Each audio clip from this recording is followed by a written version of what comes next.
YouTube dari RRI Cirebon di live streaming belajar di RRI garis atau strip IPA kelas 8 karena hari ini mata pelajarannya adalah mata pelajaran kelas 8 dengan mata pelajaran IPA. Dan di studio sudah bersama Angga pendengar ada Bapak Margiono SSI dari BPK Penabur Cirebon, guru SMP ya. Selamat siang Bapak.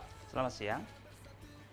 Gimana Pak kabarnya di hari keberapa pandemi COVID-19 nih? Tetap sehat kah? Tetap sehat.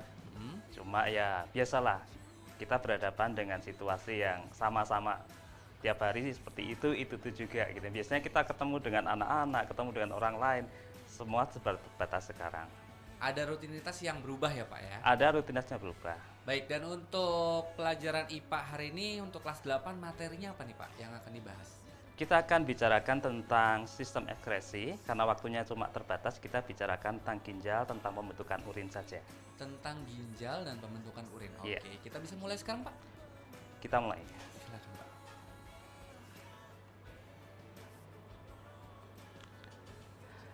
Selamat pagi semuanya, pemirsa pendengar Radio Republik Indonesia. Salam sejahtera, meskipun kita berada pada suasana yang kurang mengenakan, kita terbatas kegiatan kita, tetapi marilah kita bersama-sama mengisi waktu ini. Jangan menjadi bosan, jangan menjadi takut. Kita akan bersama-sama gunakan semua keterbatasan yang ada pada kita menjadi sebuah kekuatan. Nah, hari ini kita akan belajar tentang sistem ekskresi, kita akan belajar tentang ginjal, terutama pada proses pembentukan urin. Setiap hari, setiap pagi ketika kita bangun, kita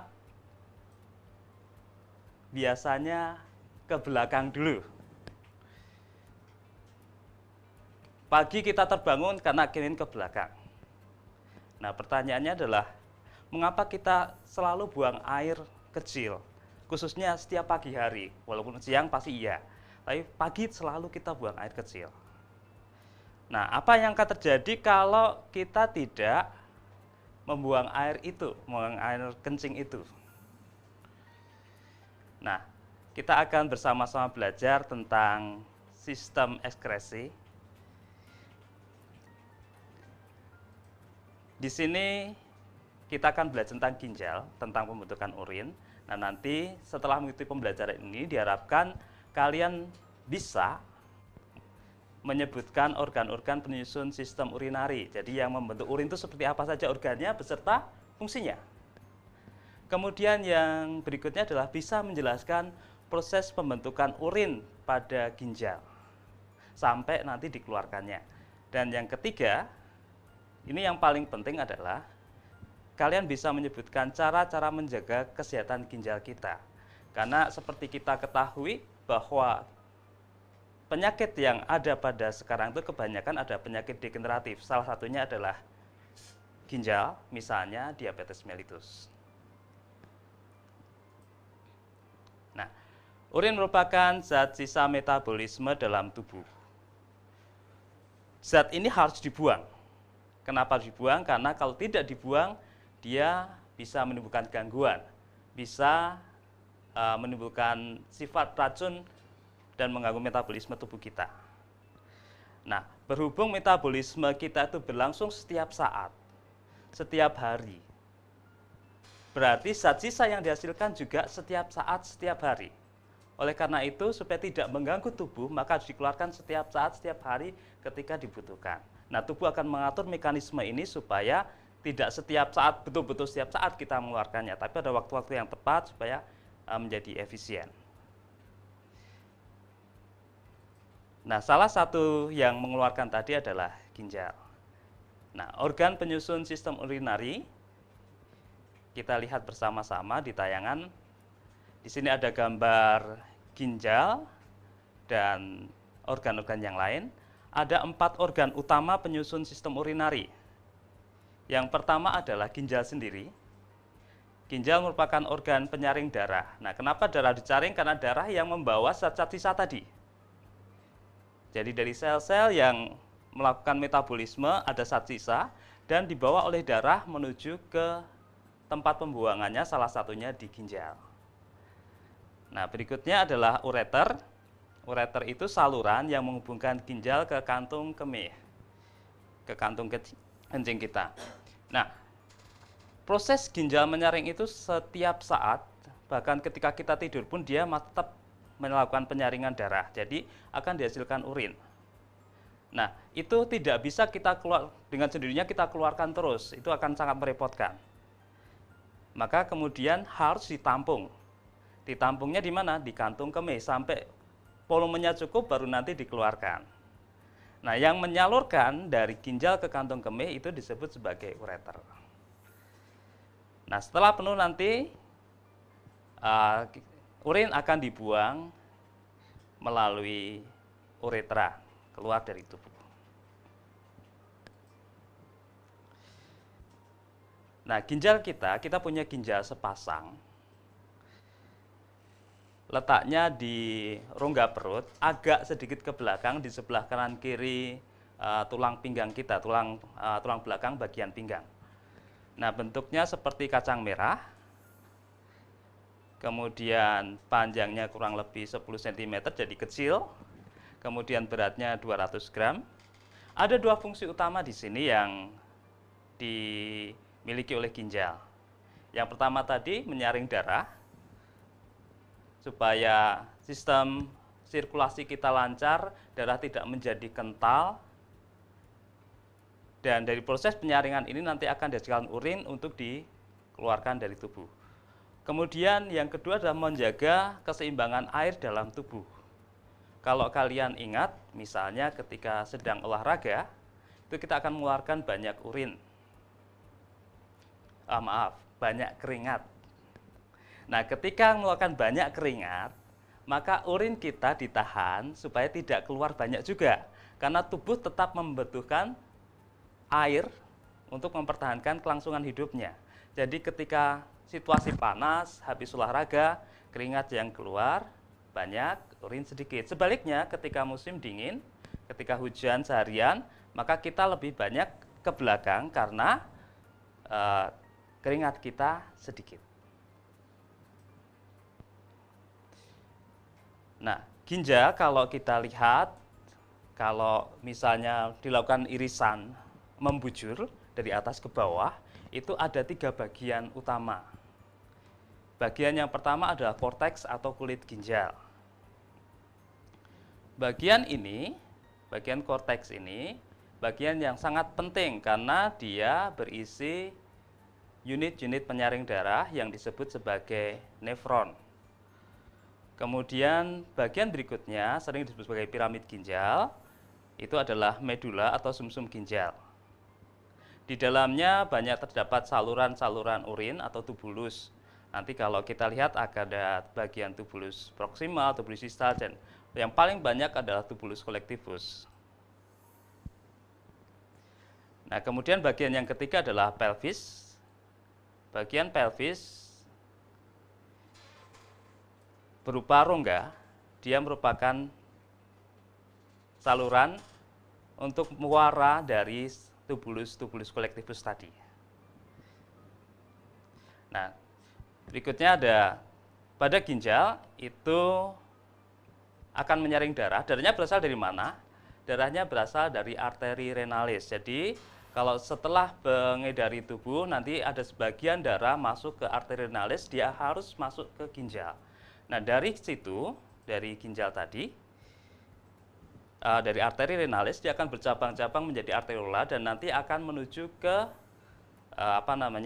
ke nefron tadi. Nah, di nefron akan berupa saluran kapiler, baru kemudian dari situ akan keluar dari nefron menjadi arteriola juga, kemudian mengelilingi nefron tadi untuk proses-proses yang lain. Baru kemudian dia akan keluar dari ginjal melalui vena renalis. Nah, berikutnya adalah bagian ginjal, bagian pelvis. Bagian pelvis ini tadi merupakan saluran yang akan menyatukan semua urin dari nefron-nefron menuju ke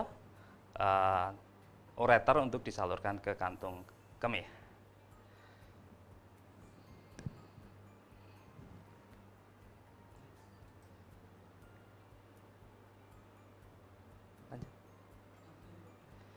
Oke. Nah, proses-proses untuk penyaringan ini akan berlangsung setiap saat. Saya nggak lihat, itu harus mandi. Ya.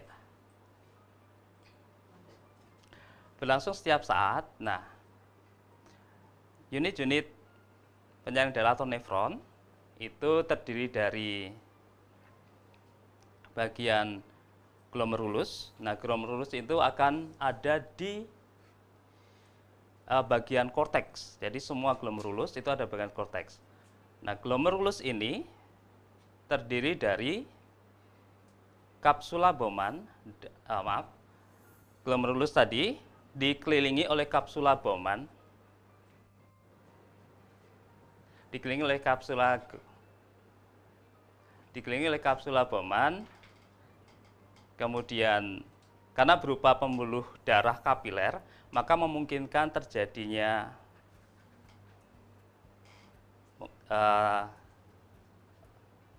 perpindahan. Jadi di sini membran selnya jauh lebih gampang untuk melakukan pemindahan secara osmosis maupun difusi.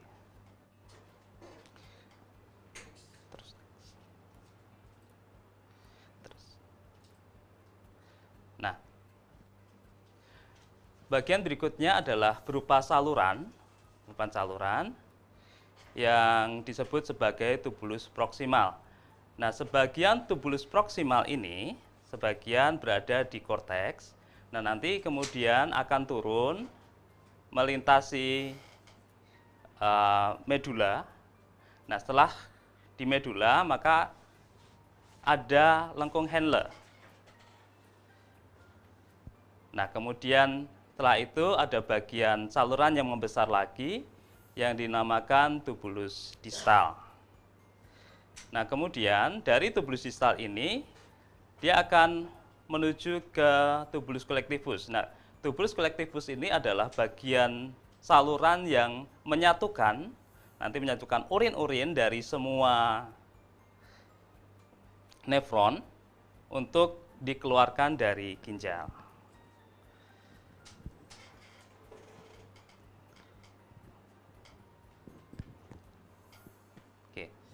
Nah, masing-masing ginjal itu memiliki kurang lebih 1 juta nefron. Jadi kalau kita punya 2, ya berarti 2 juta nefron kurang lebih. Nah, nefron-nefron ini menjadi tempat untuk menyaring darah, nanti akan dihasilkan urin. Nah, sebagian besar nefron akan berada di korteks. Dengan bagian tubulus proksimal tadi sudah dibahas, dan lengkung Henle, tubulus distal berada di bagian medula ginjal. Next. Nah, kita bicarakan sekarang ada 3 tahapan proses pembentukan urin. Nah, pada proses pembentukan urin ini ada tahap pertama yaitu filtrasi. Apa itu filtrasi? Saya akan coba jelaskan. Saya akan pakai gambar. Bagian pertama dari nefron, di sini ada gambar. Saya gambar sederhana saja. Ini bagian glomerulus. Nah, kemudian ada yang saya gambar merah, ini adalah bagian glomerulusnya, ini pembuluh darah. Kemudian bagian yang mengelilinginya adalah kapsula Bowman. Kemudian nanti dilanjutkan ada saluran, itu adalah tubulus proksimal. Nah, tahapan pertama filtrasi ini, darah akan masuk, tadi kan dari vena arteri renalis, kemudian ke arteriola, nah kemudian bercabang-cabang-cabang masuk ke bagian nefron, terutama bagian glomerulus ini. Nah, darah akan masuk di sini. Nah, kemudian akan mengalami proses filtrasi atau penyaringan. Nah, apa saja yang disaring di sini? Kita ingat darah itu mempunyai beberapa bagian. Yang pertama bagian yang berupa sel. Bagian yang berupa sel, misalnya sel darah putih, sel darah merah, keping darah. Nah, bagian ini tidak mungkin difiltrasi karena ukurannya terlalu besar. Jadi ketika dia darah ini bergerak, jadi dia mengalir masuk ke glomerulus, si eritrosit, kemudian leukosit, trombosit tidak akan mungkin keluar dari pembuluh darah. Jadi dia tetap mengalir keluar lagi nanti. Nah, berikutnya setelah sel darah ada plasma darah. Nah, sekarang kita lihat apa sih isinya plasma itu. Isinya banyak sekali. Plasma darah misalnya ada protein. Ada protein. Kalau kita ingat di dalam darah itu ada 3 protein besar, yaitu albumin, globulin, dan fibrinogen. Protein ini ada makromolekul, jadi dia juga tidak bisa difiltrasi, dia tidak bisa lewat dalam glomerulus ini. Dia tetap berada pada pembuluh darah. Nanti bareng keluar bersama sel-sel darah tadi. Lalu apa saja yang bisa keluar? Nah, yang pertama, yang ukurannya kecil. Darah itu membawa sari makanan. Misalnya ada glukosa. Kemudian asam amino.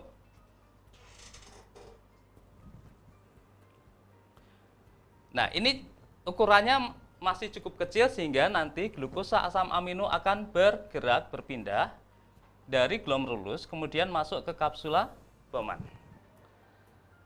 Nah, selain itu masih ada beberapa sisa metabolisme protein. Misalnya nanti ada urea, asam urat. Nah, itu juga bisa masuk ke sini.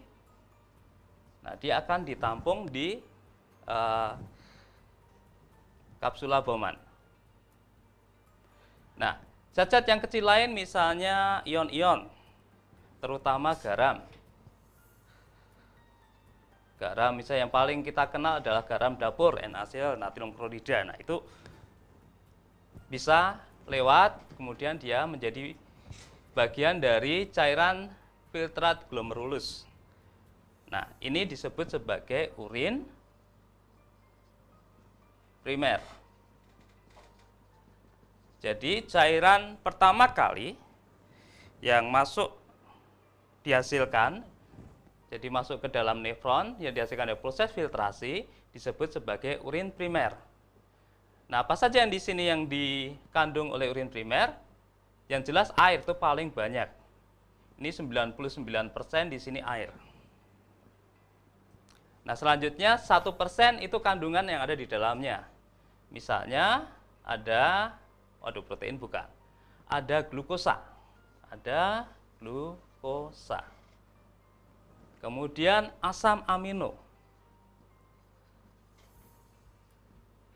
Kemudian ada urea. Kemudian ada apa lagi? Asam urat. Kemudian ada garam. Nah, ini yang menyusun si urin primer.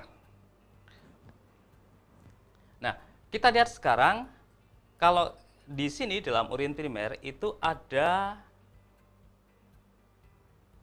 tadi air. Air itu sangat dibutuhkan. Tetapi ternyata dia keluar. Kemudian ada glukosa. Kita membutuhkan glukosa untuk pembentukan energi dalam tubuh.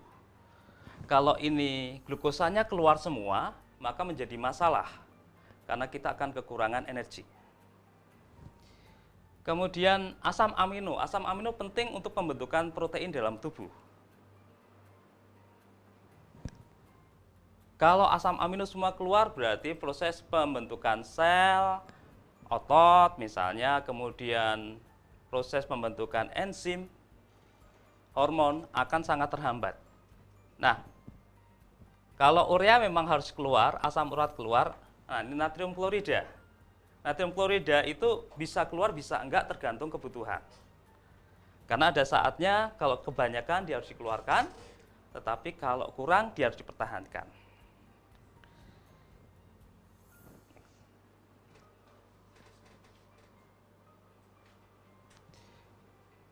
Ini adalah proses yang pertama. Nah, urin primer tadi berikutnya akan masuk ke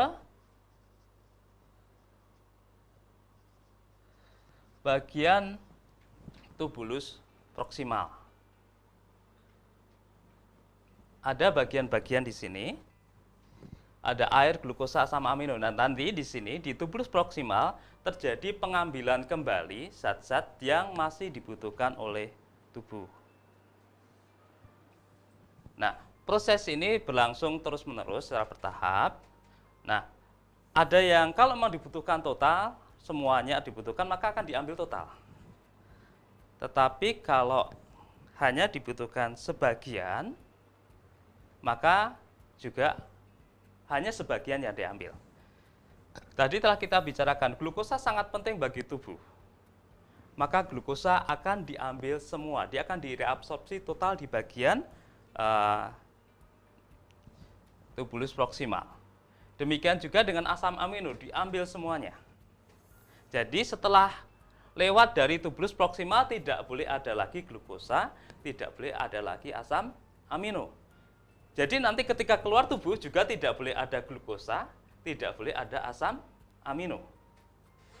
Kalau misalnya terjadi, keluar tubuh masih ada glukosa, berarti ada dalam sistem urinari yang tidak beres. Oke. Nah, ini semua diambil total. Nah, kemudian ada yang diambil sebagian. Misalnya garam dapur diambil, karena tubuh masih butuh untuk keseimbangan asam basa. Demikian juga dengan air. Kalau semuanya diambil, airnya, itu betul-betul butuh, iya. Kalau diambil kan repot, pengeluarannya misalnya tadi, ureanya gimana, mau dikeluarkan dalam bentuk apa? Kalau dalam bentuk kristal nggak mungkin. Kalau airnya semua kan ureanya jadi kristal, asam uratnya dari kristal, berarti nggak bisa dikeluarkan malah. Jadi tetap air harus ada. Nah, sekarang untuk berbagai perbandingan. Ginjal kita bekerja setiap saat. 1 menit dia itu bisa menghasilkan urin 125 ml. Nah, kalau 125 ml setiap menit, 1 hari berapa kira-kira? Kurang lebih 180 liter. Jadi kalau kita harus membuang semua 180 liter, bisa kita bayangkan, kita harus minum berapa juga, gitu kan, 180 liter. Sangat tidak memungkinkan. Maka Tuhan memberikan kepada kita sistem yang begitu luar biasa efektifnya. Jadi bagian air yang masih sangat dibutuhkan itu kita ambil lagi sebagian besar. Jadi tadi ada yang bagian yang diambil semuanya, ada bagian yang diambil sebagian. Nah, oleh karena itu berarti ada perbedaan komposisi. Tadi di sini ada diambil, ada gula, ada asam amino, kemudian ada diambil garam, kemudian ada lagi diambil gula, garam, air yang sebagian. Nah, otomatis berarti ada perbedaan komposisi, maka di sini disebut sebagai urin sekunder. Tadi urin yang pertama hasil filtrasi disebut urin primer, sedangkan hasil reabsorpsi urinnya disebut sebagai urin sekunder. Komposisinya apa? Air, tapi airnya sudah berkurang. Kemudian ada garam, ya garamnya juga berkurang. Tapi sudah tidak ada gula. Sudah tidak ada asam amino. Nah, nanti bisa kita temukan asam urat misalnya. Kemudian urea. Ya. Jadi ini semua penyusun urin sekunder. Untuk saat ini sampai di sini dulu. Ada sebuah kuis nanti yang bisa dijawab. Ya, dan belajar di RRI masih bisa didengarkan secara langsung melalui frekuensi 94,8 dan juga 97,5 FM pendengar. Juga bisa disaksikan melalui live streaming di kanal YouTube RRI Cirebon dengan kata kunci atau keyword live streaming belajar di RRI strip IPA kelas 8 sudah berlangsung. Dan Bapak, ini kuisnya mau disampaikan sekarang atau di sesi kedua nanti? Sekarang saja. Sekarang boleh, Ya. silakan Bapak. Oke, untuk kalian yang tadi mendengarkan, ada satu pertanyaan saja. Sebutkan zat-zat dalam urin primer yang direabsorpsi total dan yang direabsorpsi sebagian. Jadi yang direabsorpsi total apa saja dan yang direabsorpsi sebagian apa saja. Itu saja pertanyaannya. Baik, itu bisa dijawab dan juga dikirimkan jawabannya atau bisa juga nanti kirim pertanyaan ya Pak ya. Iya, lewat boleh. SMS ataupun WhatsApp di 0811 20 20 937 0811 20 20 937 dan pendengar Anda masih bersama RRI Cirebon Radio Tanggap Bencana Covid-19.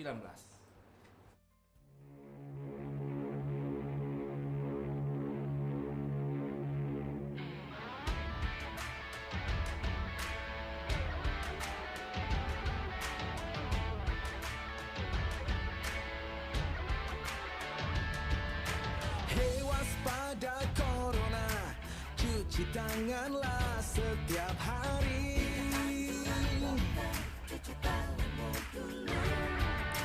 Jaga selalu jarakmu ketika kita berinteraksi.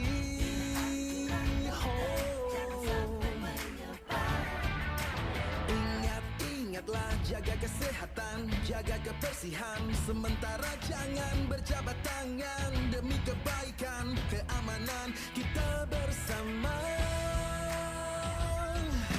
Marilah bersatu padu, stop penyebaran virus corona. Tetap tenang, tidak panik, tingkatkan kewaspadaan. Marilah kita berjuang, cegah penyebaran virus corona. Pasti bisa melewati, hadapi ini semua.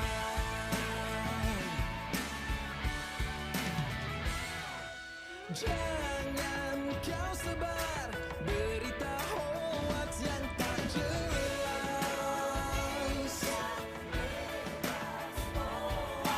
Ikuti saja semua anjuran pemerintah.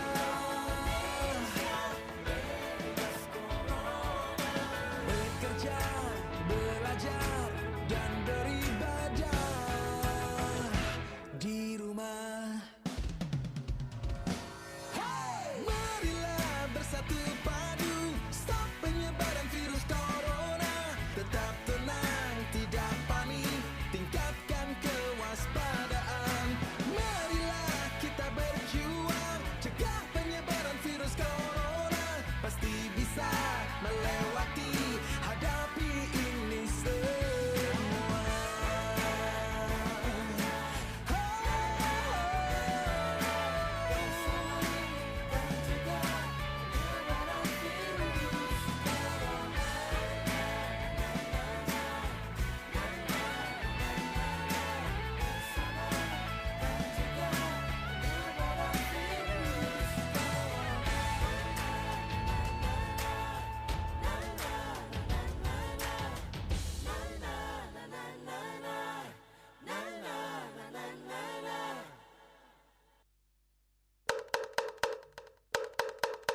RRI Radio Tanggap Bencana.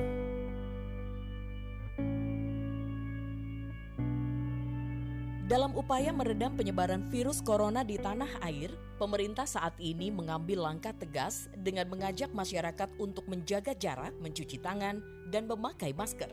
Kunci utama penyelesaian pandemi COVID-19 saat ini adalah jaga jarak sosial di dalam berkomunikasi. First line defense atau pertahanan paling depan adalah menggunakan masker dan cuci tangan. Mulai hari ini, sesuai dengan rekomendasi Badan Kesehatan Dunia WHO, semua harus menggunakan masker. Gunakan masker kain untuk kita yang masih sehat, sementara masker bedah dan N95 hanya untuk tenaga medis. Ingat, hal ini sudah bukan satu himbauan lagi, tapi ini sudah dimaknai sebagai suatu perintah yang harus kita laksanakan demi kesehatan kita bersama. Ayo, mulai hari ini, biasakan kita untuk memakai masker untuk kesehatan kita semua.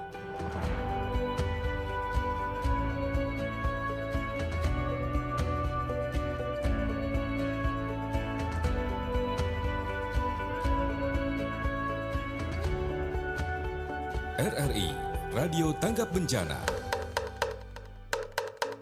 RRI Radio Tanggap Bencana COVID-19.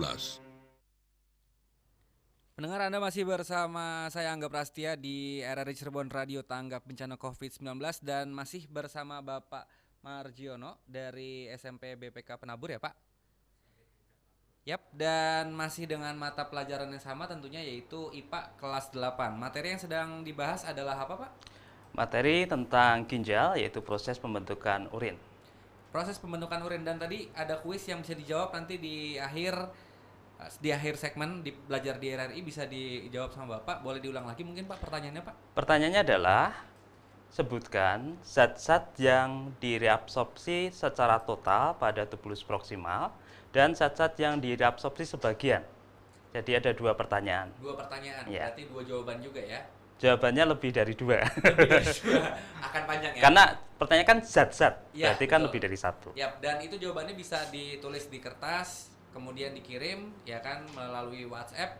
Ya, WhatsApp-nya RRI di 0811 20 20 937. 0811 20 20 937, jangan lupa sertakan nama, alamat, kelas dan juga asal sekolah. Nanti di akhir belajar di RRI akan disampaikan jawabannya dan juga akan dikasih tahu jawaban mana yang benar ya. Untuk sesi kedua silakan bisa dimulai kembali Pak. Oke, kita lanjutkan. Tadi kita sudah bicarakan ada proses filtrasi yang menghasilkan urin primer dan ada reabsorpsi bagian yang kedua yang akan menghasilkan urin sekunder. Nah, ada masih satu tahapan lagi yang harus dialami oleh urin tadi yang masih berupa urin sekunder sebelum dia keluar dari tubuh. Nah, tahap yang ketiga adalah tahap augmentasi.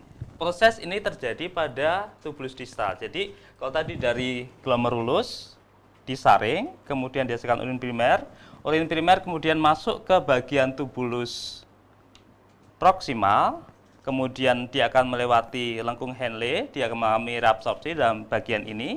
Nah, sekarang urin sekunder akan masuk, jadi urin sekunder yang dihasilkan oleh proses reabsorpsi akan masuk pada bagian tubulus distal.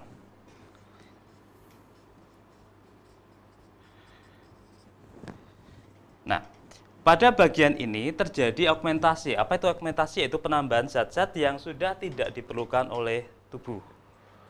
Prosesnya tadi terjadi di tubulus proksimal. Nah, zat-zat apa saja yang ditambahkan? Nah, yang ditambahkan misalnya urea. Tadi yang ada di sini ternyata ditambahkan lagi urea. Kemudian ada amonia ditambahkan. Kemudian ada lagi ion.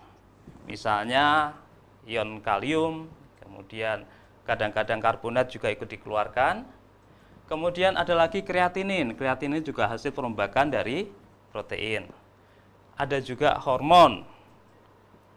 Hormon yang harus dikeluarkan. Kalau misalnya ingat ketika seorang ibu hamil, nah itu salah satu cara untuk mengetahui benar nggak sih hamil itu adalah ada nggak hormon di dalam urin yang dikeluarkan. Nah, nama hormonnya HCG. Oke. Nah,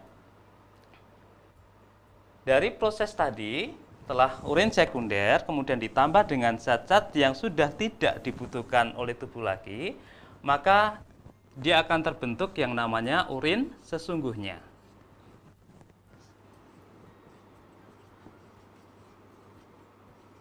Nah, urin ini yang siap dikeluarkan dari tubuh. Jadi tidak perlu diolah lagi karena ini betul-betul bagian yang sudah harus dikeluarkan. Oke. Nah, setelah terbentuk urin sesungguhnya, maka kemudian tadi si urin tadi akan mengalir menuju tubulus kolektivus, tubulus pengumpul. Nah, di sini kalau kita lihat, nah saya menggambar ada cabang-cabang. Nah, cabang-cabang ini berasal dari nefron yang lain. Jadi, seperti sungai, awalnya kecil, ada di mata airnya kecil gitu kan. Kemudian semakin ke arah muara, dia akan menyatu dengan sungai dari mata air yang lain. Jadi, seperti itu. Jadi, tadi urin sesungguhnya dari salah satu nefron akan bergabung dengan urin-urin yang lain dari nefron yang lain. Nah, kemudian dia akan terus melintasi. Nah, nanti akan sampai next, Mas. Akan sampai ke bagian pelvis ginjal. Ya. Nah, urin sesungguhnya tadi memiliki komposisi misalnya air. Nah, airnya menjadi 95%. Tidak sebanyak tadi. Jadi yang kita keluarkan tidak 180 liter, tetapi kurang lebih hanya 1,5 liter. Kenapa kurang lebih? Karena tergantung kita minumnya berapa, aktivitas kita apa.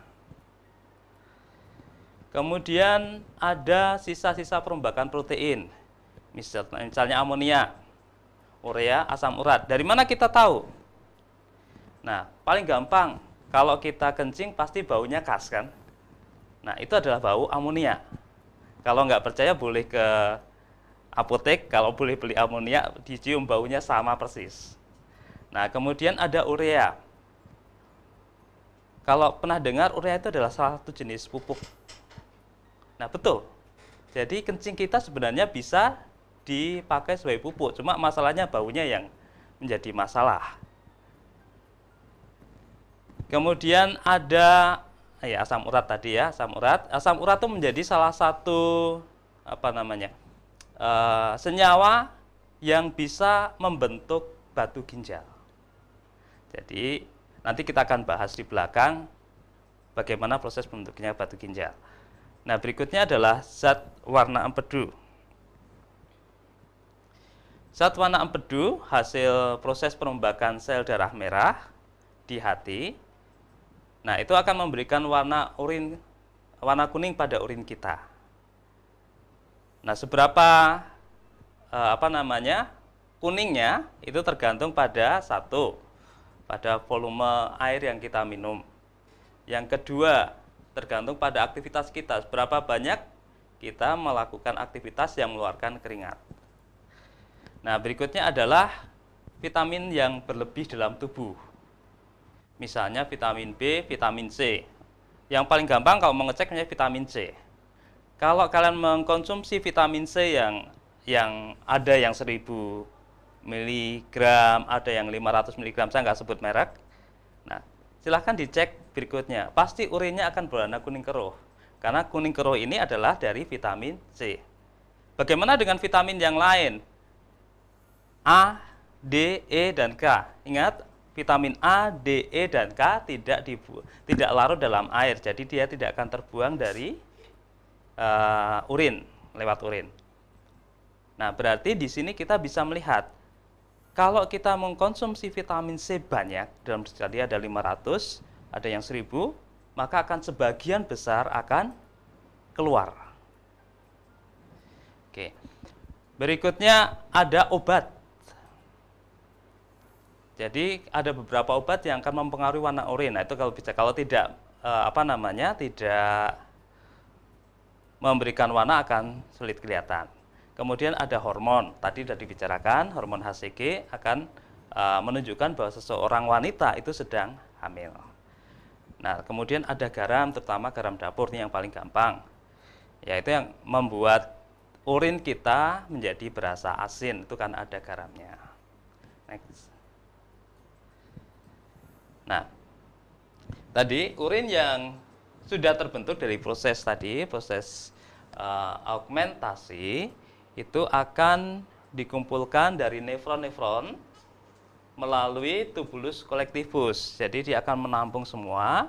Nah, kemudian bersama-sama mereka akan menuju bagian rongga ginjal atau pelvis ginjal. Nah, di sini dia akan menyatu menjadi muara terbesar pada ginjal. Kemudian dia akan mengalir bersama keluar dari ginjal menuju ke kantung kemih. Nah, di kantung kemih itu akan ditampung sampai jumlah yang cukup, baru kemudian akan dikeluarkan dari tubuh. Oke, next. Nah, bagaimana kemudian si urin itu akan dikeluarkan? Nah, ini ada yang unik pada proses pengeluaran ini. Tadi ginjal itu bekerja tanpa kita sadari, kita nggak mengatur ginjal itu bekerja. Misalnya, bagaimana si glomerulus menyaring, bagaimana melakukan reabsorpsi, semua berjalan by system ya. Tuhan sudah menciptakan rancangan yang luar biasa, kita nggak usah mikir, tinggal menikmati saja. Tetapi bagian ujungnya itu kita diberikan hak oleh Tuhan untuk kapan mau dikeluarkan, meskipun tetap aja ada keterbatasannya. Nah, kalau kantung kemih tadi sudah penuh, maka akan terjadi pergangan pada otot-otot yang ada di kantung kemih.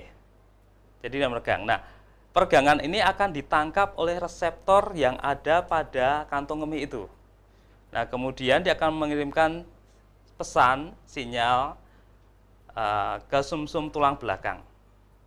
Nah, kemudian sumsum tulang belakang ini pada awalnya refleks. Itu sebabnya misalnya gini. Pada anak kecil itu banyak yang belum bisa mengatur kapan akan mengeluarkan urinnya. Jadi kalau bayi ya keluar saja.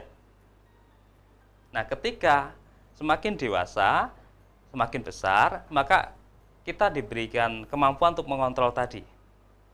Jadi, sinyal tadi kita bisa menentukan kapan akan dikeluarkan. Nah, dari sumsum belakang tadi akan diberikan tanggapan agar otot sphincter, jadi otot yang berada pada bagian bawah kantung kemih, dan juga jadi antara kantung kemih dan uretra. Nah, ada di situ. Nah, otot sphincter tadi akan berelaksasi. Dia akan mengendor, tadinya dia akan kenceng gitu ya. Akan kontraksi, menahan supaya tidak keluar. Nah, begitu sudah penuh, dia dapat perintah mengendor sehingga si urin tadi bisa mengalir keluar dari tubuh. Next. Ya. Oke, sebelum sampai ke kesimpulan, saya akan sedikit berikan tambahan karena tadi ada bagian yang harus kita bicarakan, yaitu tujuan yang ketiga, bagaimana cara kita menjaga kesehatan ginjal kita. Oke. Pernahkah mendengar ungkapan bahwa kalau urin kita jernih, itu berarti kita sehat? Nah, sebenarnya bukan karena urinnya jernih, maka kita menjadi lebih sehat. Saya akan sedikit gambarkan. Oke. Kalau misalnya ini ada uretra, ada ureter, kemudian ada kantung kemih. Nah,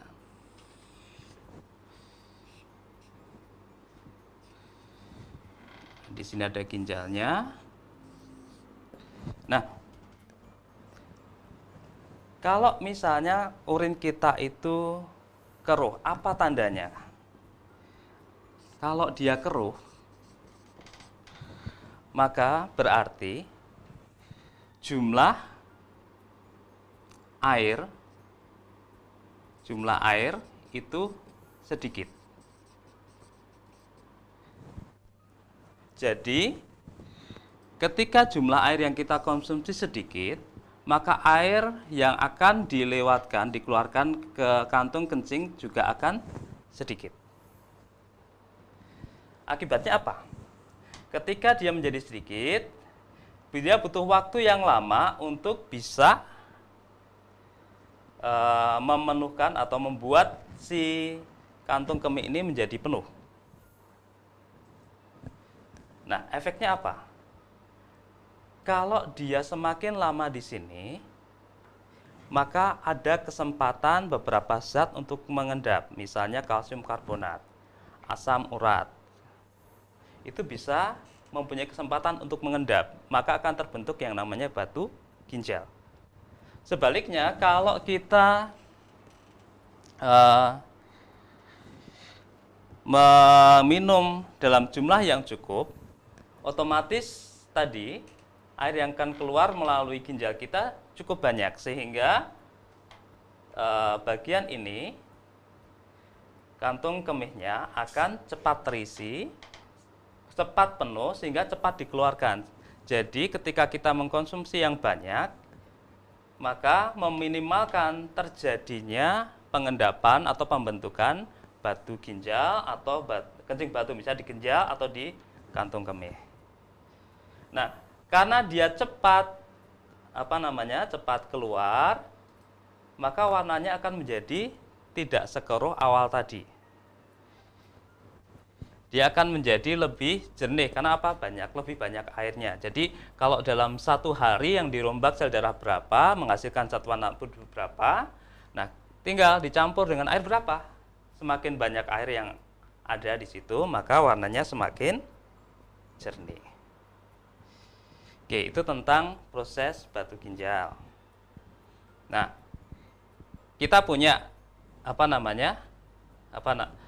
ginjal kita harus betul-betul jaga ini. Caranya sederhana, ya. Jadi perhatikan apa yang kita minum, air putih yang cukup, kemudian jangan menahan kencing terlalu lama. Kemudian perhatikan juga konsumsi kita. Kira-kira makanan apa yang nanti bisa menimbulkan batu ginjal, gitu ya. Nah, berikutnya ada satu lagi yang mau saya bicarakan di sini adalah tentang penyakit degeneratif yang paling banyak sekarang, yaitu tentang diabetes mellitus. Sebenarnya ini bukan penyakit pada ginjal, tetapi dia akan memberikan dampak pada ginjal. Kadang kita masih muda, ketika masih muda kurang begitu memperhatikan, jadi makan gitu kan. Nah, kita harus menghubungkan dengan sistem pencernaan kita. Ketika kita banyak makan yang mengandung gula, maka gula akan segera diambil oleh darah kita, sehingga di darah kita terdapat banyak gula. Hal yang sama terjadi kalau kita mengkonsumsi makanan yang banyak mengandung karbohidrat, misalnya nasi, roti, mie. Nah, itu akan dipecah dalam pencernaan kita oleh enzim-enzim kita, maka kemudian dihasilkan gula, glukosa yang akan diambil oleh darah juga. Berarti dalam waktu sekejap darah itu akan menerima banyak sekali gula. Nah, efeknya apa? Darah menjadi kental. Ketika darah menjadi kental, maka aliran dia menuju ke seluruh tubuh akan menjadi terganggu. Oleh karena itu, kemudian tubuh akan memberikan respon, yaitu memproduksi insulin. Nah, insulin ini akan mengubah glukosa tadi, gula darah, menjadi gula yang tidak larut pada air untuk disimpan di otot, di hati, gitu kan. Nanti akan diambil lagi ketika dibutuhkan. Nah, cuma yang harus kita perhatikan adalah bahwa tubuh kita itu bukan mesin, tubuh kita juga mengenal capek. Ketika muda kita mengkonsumsi tadi terus-menerus, tiap saat hari ini saya mengkonsumsi nasi jumlah yang banyak, seratnya kurang. Nah, otomatis hari yang sama, maka si penghasil insulin yaitu pankreas akan bekerja keras. Berikutnya, besok saya mengkonsumsi nasi goreng atau nasi yang lain, rames gitu ya. Nah, saat itu sama juga, tubuh kita berikutnya akan menghasilkan juga insulin. Berarti pankreas akan bekerja keras lagi. Berikutnya hari kalau kita tidak mengubah pola, maka berikutnya tiap hari si pankreas kita paksa untuk bekerja keras. Maka yang terjadi adalah ketika kita sudah pada posisi yang cukup umur, maka si pankreas sudah kelelahan. Nah, ketika dia kelelahan, maka dia tidak bisa menghasilkan insulin pada jumlah yang sama. Itu yang mengakibatkan nanti dalam darah kita itu akan ada gula yang sangat tinggi. Maka disebut sebagai gula darah, ada penyakit kencing manis. Nah, ketika kemudian dia masuk pada sistem ginjal kita, maka tadi jumlahnya sangat banyak, reabsorpsinya tidak mencukupi lagi. Reabsorpsinya tidak mencukupi lagi. Maka dia akan keluar dari tubuh, maka itu yang dikenal sebagai kencing manis atau diabetes mellitus. Oke, sekarang kita lihat kesimpulan apa yang kita pelajari hari ini. Kesimpulan yang pertama adalah, tadi karena kita diminta untuk melihat sistem urinari, maka ada 4 bagian penyusun sistem urinari, yaitu ginjal, yang berfungsi sebagai penyaring darah, yang kedua adalah ureter, yang menghubungkan ginjal dengan kantung kemih. Kemudian yang ketiga adalah kantung kemih yang berfungsi menampung urin sementara sebelum nanti akan dikeluarkan dari tubuh. Dan yang terakhir adalah uretra, saluran untuk mengeluarkan urin dari tubuh. Oke. Kemudian yang kedua, kesimpulan yang kedua adalah prosesnya terdiri dari filtrasi. Proses pembentukan urin dari filtrasi terjadinya di glomerulus akan menghasilkan urin primer. Kemudian yang kedua, reabsorpsi terjadinya di tubus proksimal akan menghasilkan urin sekunder. Dan terakhir adalah prosesnya augmentasi terjadi di tubulus sista menghasilkan urin sesungguhnya. Oke. Sementara untuk hal-hal apa yang bisa kita lakukan, tadi misalnya harus minum air putih yang cukup. Kemudian jangan menahan kencing, perhatikan pola makan kita, olahraga juga bisa membantu. Oke, itu yang kita pelajari hari ini, semoga bermanfaat. Kiranya bisa menjadikan bekal kalian untuk hidup lebih sehat. Yap. Dan untuk mendengar tadi sudah ada yang masuk nih 5 jawaban dari kuis yang diberikan oleh Bapak ya. Ini boleh sebelum dikasih tahu jawaban yang sebenarnya atau jawaban dari Bapak untuk kuis yang tadi disebutkan di awal ya Pak. Ini ada Yesaya dari BPK Penabur. Dia jawab glukosa, asam, dan amino. Terus ada Kenny Rafael dari BPK Penabur. Ini lebih lengkap jawabannya. Untuk totalnya glukosa dan asam amino, sebagiannya air dan garam. Ya. Terus ada Syafiq dari SMP Islam Terpadu Sabilul Huda. Jawabannya umum nih, glukosa dan asam amino aja. Terus yang keempat ada Angelina Priscilia dari Penabur. Jawabannya sama kayak Kenny, lengkap. Ini totalnya glukosa dan asam amino, sebagiannya air dan garam. Terus juga ada Aulia Ayu dari SMPN 7. Ini jawabannya lebih lengkap lagi, yang totalnya glukosa dan asam amino, sebagiannya air dan natrium klorida. Nah, dari 5 siswa kelas 8 ini yang jawab pertanyaan kuis dari Bapak, jawaban yang sebenarnya apa Pak? Jawabannya sebenarnya adalah yang pertama, yang direabsorpsi total ada 2, yaitu glukosa, gula, kemudian asam amino. Jangan dipisah asam dan amino. Karena asam nanti pengertiannya lain lagi. Jadi asam amino. Kemudian berikutnya yang direabsorpsi sebagian itu adalah air dan garam, terutama tadi ada yang nyebutnya natrium klorida atau garam dapur. Berarti hampir semuanya benar nih jawabannya. Hampir semuanya betul. Yap, terima kasih untuk pendengar yang sudah bergabung dan juga khususnya yang sudah menjawab kuis pertanyaan untuk belajar di RRI hari ini. Dan mungkin ada himbauan lain Pak untuk siswa-siswi yang sekarang sedang mendengarkan, khususnya di masa pandemi ini, silakan Pak. Oke. Untuk menyikapi masa pandemi, kita harus mengikuti anjuran pemerintah. Social distancing harus kita laksanakan. Sebenarnya tubuh kita, apalagi anak-anak, biasanya mampu untuk mengatasi ini. Tapi ingat, kita hidup tidak sendiri, kita hidup dengan orang lain. Mungkin orang-orang tua kita, kakek, nenek kita, itu daya tahan tubuhnya sudah jauh lebih lemah. Jadi kita berusaha menghindari terjadinya penularan. Jadi social distancing dilakukan untuk itu, menghindari memutus mata rantai penyebaran virus. Jadi itu yang harus dilakukan. Kemudian yang kedua, virus itu tidak ada obatnya sampai sekarang. Kalau orang sekarang ribut tentang vaksin, vaksin itu untuk mencegah.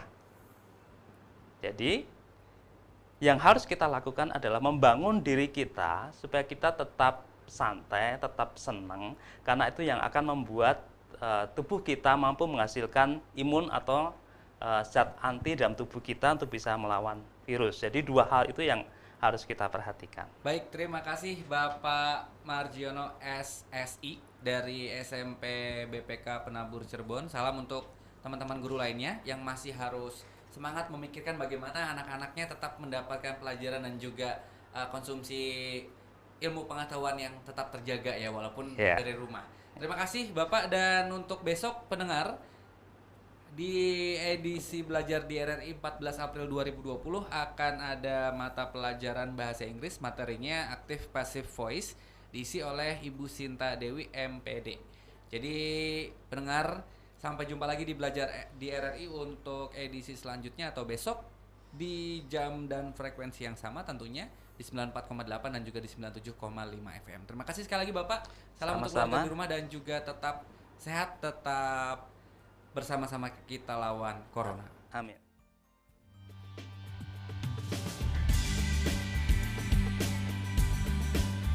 Halo kawan semua, masyarakat Indonesia, tetap sehat dan semangat lawan virus corona.